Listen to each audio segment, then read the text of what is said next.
Good morning, children. I hope you all are fit and fine at your home. और आशा है अभी तक हमने जो लेसन पढ़े हैं वो आप सबको समझ आ गए होंगे और सबने फेयर नोटबुक में कर भी लिए हों। आज हम पढ़ेंगे ऋतुराज द्वारा रचित कविता कन्यादान। कवि ऋतुराज जी का जन्म राजस्थान के भरतपुर जिले में 1940 में हुआ। राजस्थान विश्वविद्यालय से इन्होंने अंग्रेजी में एमए किया और आजकल ये सेवानिवृत्त होकर जयपुर में ही रह रहे हैं।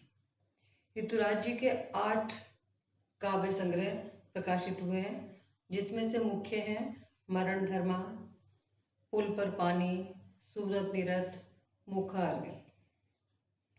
ऋतुराज जी को यथार्थ का कवि माना जाता है, कल्पना लोक का नहीं बल्कि यथार्थ का कवि माना जाता है, क्योंकि इनके जो लेखन का विषय है वो अधिकतर उन्होंने जिन लोगों उन असहाय लोगों पर लिखा है, जैसे जो पीड़ित हैं, शोषित हैं और वंचित हैं, जिन्हें समाज ने बिल्कुल हाशिए पर रखा हुआ है, उनको आधार बना के उन्होंने अपनी रचनाएं की हैं।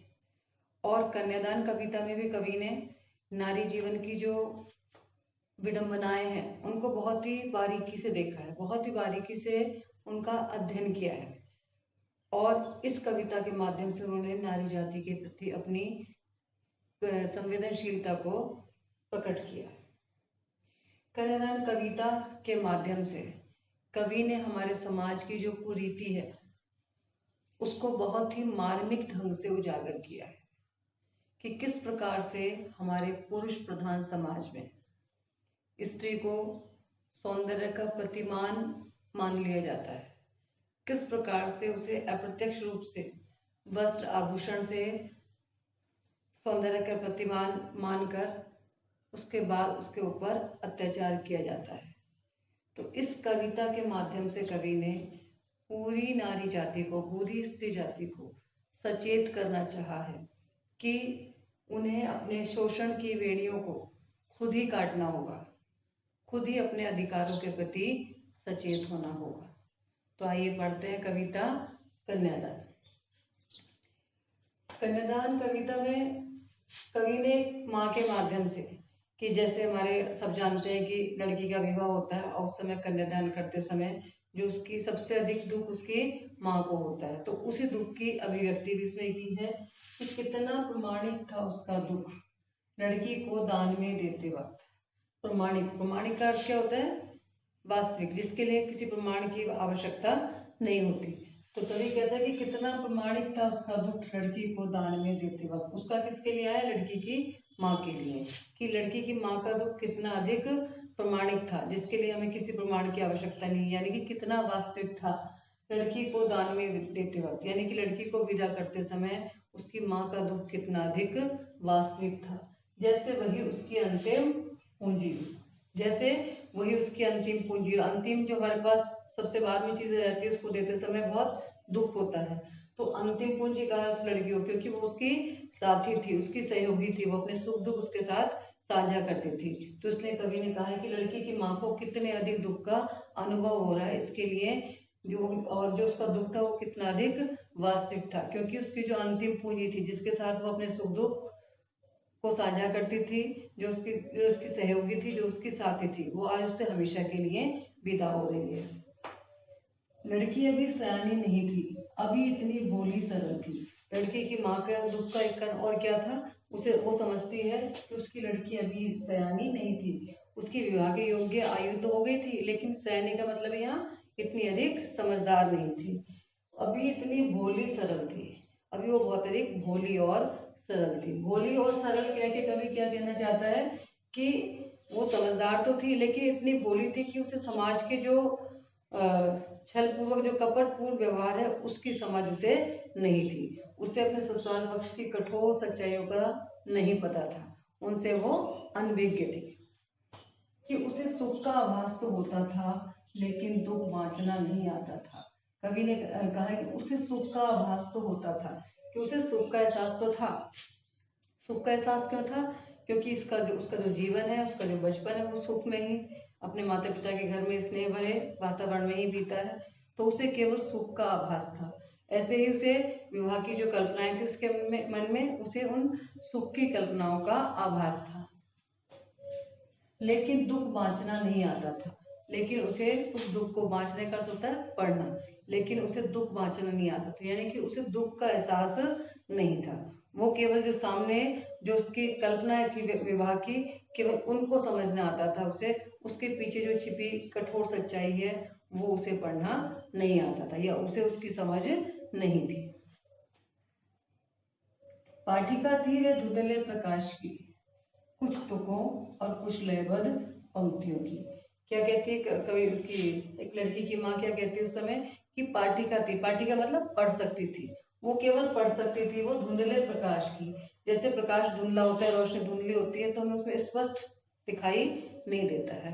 तो वैसे ही वो लड़की थी, वो जो अपने जीवन के जो वैवाहिक कल्पनाएं की थी उस सुख को तो पढ़ सकती थी, केवल उसे उस सुख का ही एहसास था, लेकिन उसके पीछे जो जीवन की कठोर सच्चाई है उसे उसके बारे में नहीं पता था। कुछ तुकों और कुछ लयबद्ध पंक्तियों की, जैसे काव्य की कुछ तुकबंदी होती है, लयबद्ध पंक्तियां होती हैं, वो हमें आकर्षित कर लेती हैं, वो मोहक होती हैं। ऐसे ही लड़की की माँ को ये चिंता है कि उसको विवाह की जो आकर्षक चीजें हैं उनके बारे में तो पता है, लेकिन उसके बाद जीवन का जो यथार्थ है, वैवाहिक जीवन के जो झंझट है, वैवाहिक जीवन के बाद जो उसे जिम्मेदारियों का कठोर सच्चाइयों का सामना करना पड़ेगा, उसका उसे आभास नहीं था, उसका उसे अंदाजा नहीं था।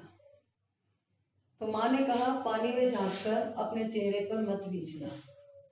इसके बाद ही यहाँ तक लड़की की माँ ने उसे को दुख है ही, जो उसे चिंता हो रही है वो चिंता यही हो रही है कि उसे इन सब का एहसास अभी नहीं है। इसके बाद लड़की की माँ ने उसे क्या सीख दी कि माँ ने कहा, पानी में झांककर अपने चेहरे पर मत लीजना।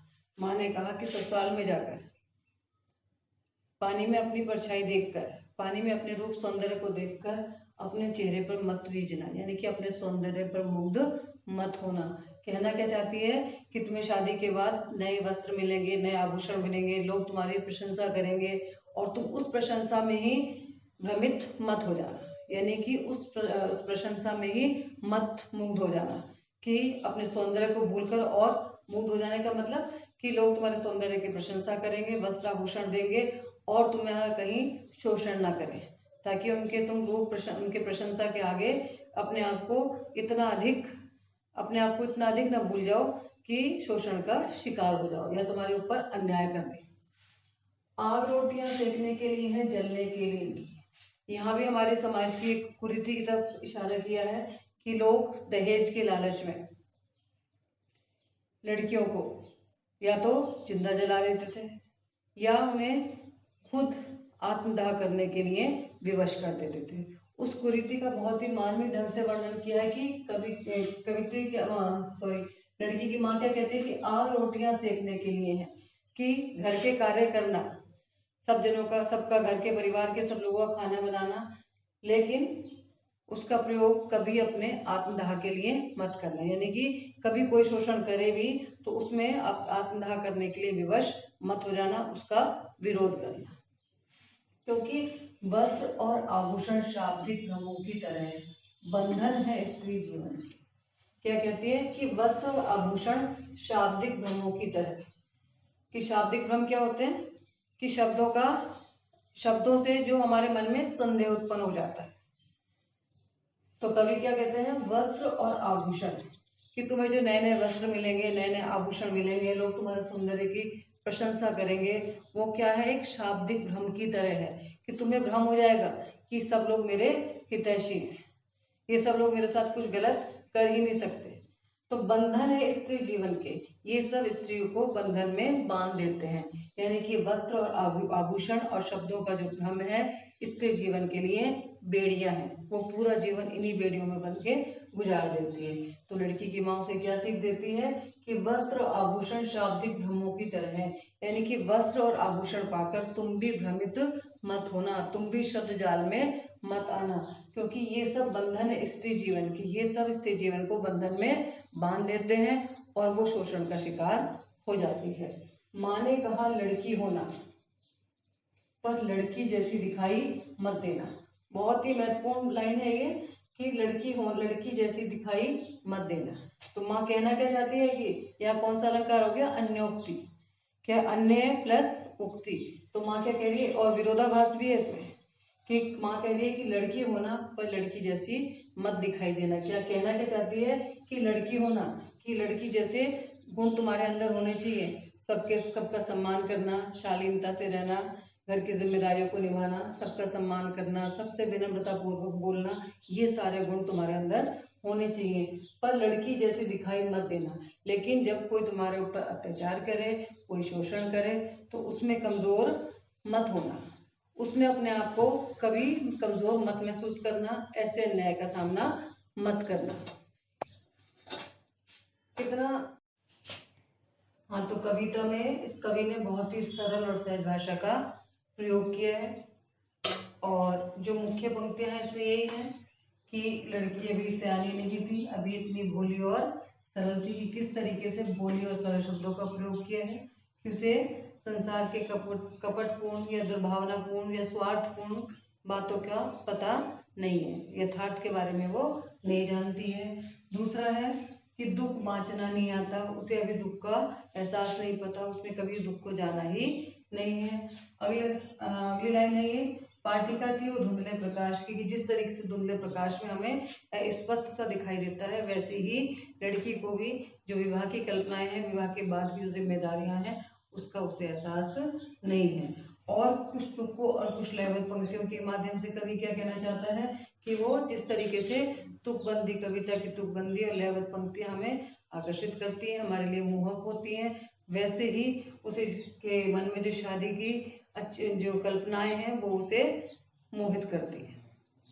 इसके बाद अपने चेहरे पर मत रीझना, यानी कि अपने सौंदर्य पर ही मुग्ध मत होना, लोगों की जो बातें हैं उनको समझना, यानी कि अपने ऊपर अन्याय के प्रति सचेत रहना। दूसरा जो वर्णन किया है कि आग रोटियां सेकने के लिए है, जलने के लिए नहीं। आग रोटियां सेकने से तात्पर्य क्या है, कि घर के कार्य करना, घर की जिम्मेदारियों का उठाना, घर के लोगों के लिए खाना बनाना, लेकिन उस आग का प्रयोग आत्मदाह के लिए मत करना। कैसी भी स्थिति हो, आत्मदाह के लिए इसका प्रयोग मत करना। दूसरा क्या कहा उसने, वस्त्र और आभूषण शाब्दिक भ्रमों की तरह है। शाब्दिक भ्रम मैंने बताया था आपको कि शब्दों का भ्रम, जो शब्दों से हमारे मन में संदेह उत्पन्न हो जाता है। तो वस्त्र और आभूषण किसकी तरह बनाए हैं, बताए हैं, शाब्दिक भ्रमों की तरह।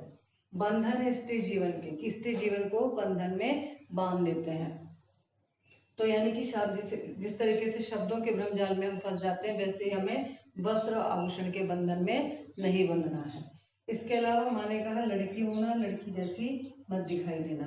कहने का अर्थ क्या है, कि लड़की जैसे शालीनता के गुण होने चाहिए, सबका सम्मान करना चाहिए, विनम्रता से बोलना चाहिए, घर के कार्यों को करना चाहिए, लेकिन किसी के शोषण का विरोध भी करना आना चाहिए। तो हम क्या कह सकते हैं, कवि ने इस कविता के माध्यम से संदेश क्या दिया है। इस कविता का जो प्रतिपाद्य है वो क्या है, कि स्त्री जाति को खुद के अधिकारों के प्रति खुद ही सचेत होना होगा, यानी कि उसे वस्त्र आभूषण के भ्रम में नहीं बंधना है, खुद को केवल सौंदर्य का प्रतिमान नहीं मानना है, बल्कि अपने अधिकारों के प्रति सचेत होना है। तो आशा मुझे आपको ये सब बहुत ही सरल सहज भाषा में कविता की रचना की गई है, और कन्यादान से भी आप परिचित हैं। कन्यादान जो शीर्षक है वो भी बहुत आसान है, तो आपको समझ में आ गया होगा। अब इसकी जो अभ्यास पे आधारित प्रश्न उत्तर हैं वो आप नोटबुक में करेंगे, और इसके अलावा बहुत सारे कुछ बच्चे ऐसे भी हैं कि जो अपना होमवर्क डेली नहीं भेज रहे हैं। तो आपको ध्यान रखना है कि आपके टीचर्स, सभी टीचर आपको आपकी अपनी पूरी निष्ठा से, अपनी तन्मयता से आपको पढ़ा रहे हैं, तो इसलिए आपको भी डेली अपना काम करना है। बोर्ड की क्लास है आपको, तो जितना अच्छा आपका काम होता जाएगा आपके लिए उतना ही आसान होगा। और कल आपका ट्यूसडे को टेस्ट है, तो इसके लिए भी आपकी पूरी तैयारी होगी। All the best.